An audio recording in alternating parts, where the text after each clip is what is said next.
Hello friends, কেমন আছো বলো সবাই? আশা করি সবাই ভালোই আছো, আমিও ভালো আছি, চলে যাচ্ছি। আর এখন বাজে 9টা। 9টা বাজে, আমি রান্নাঘরে এসেছি, রান্না করলাম। ফোনটা একসাথে নিয়ে এসেছি যে রান্না করতে করতে একটু ভিডিও বানাবো। আজকে আর লাইভ করতে পারলাম না নেটের প্রবলেমের জন্য। তারপরে এদিকে মাইক ফাইক দিয়ে দিয়েছে আমাদের এদিকে দুটো ক্লাব পরপর। দুটো ক্লাবেরই মানে মাইক, একটা ক্লাবের তো আসেই আওয়াজ, অনেকটাই আসে। আর আমাদের বাড়ির সামনে একটা ক্লাব রয়েছে, আর আমাদের বাড়ির সামনে পোল রয়েছে ইলেকট্রিকের, সেখানেই মাইক দিয়েছে, লাইট দিয়েছে। খুব জমজমাট হয় আমাদের এদিকে পুজোটা, অসুবিধা হয় না, যে কোথাও বোর লাগে না বাড়িতে। অনেকে আছে ভেতরে বাড়ি পুজো হয় না, কিন্তু আমাদের একদম বাড়ির সামনেই, মানে আমাদের বাড়ির সামনাসামনি সব লাইট ফাইট দিয়েছে, মানে অনেকটা রাস্তা জুড়ে।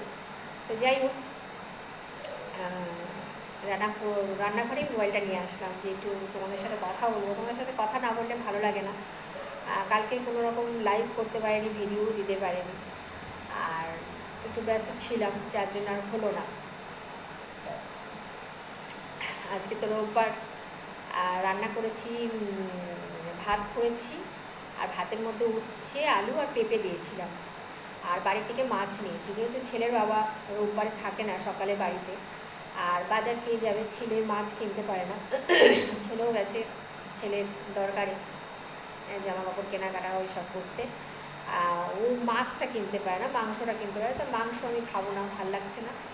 তা ওকেও বললাম যে তুইও থাকবি না বাড়িতে, তো বাবাও থাকবে না, মাংস আনতে হবে না, মাছই নেব।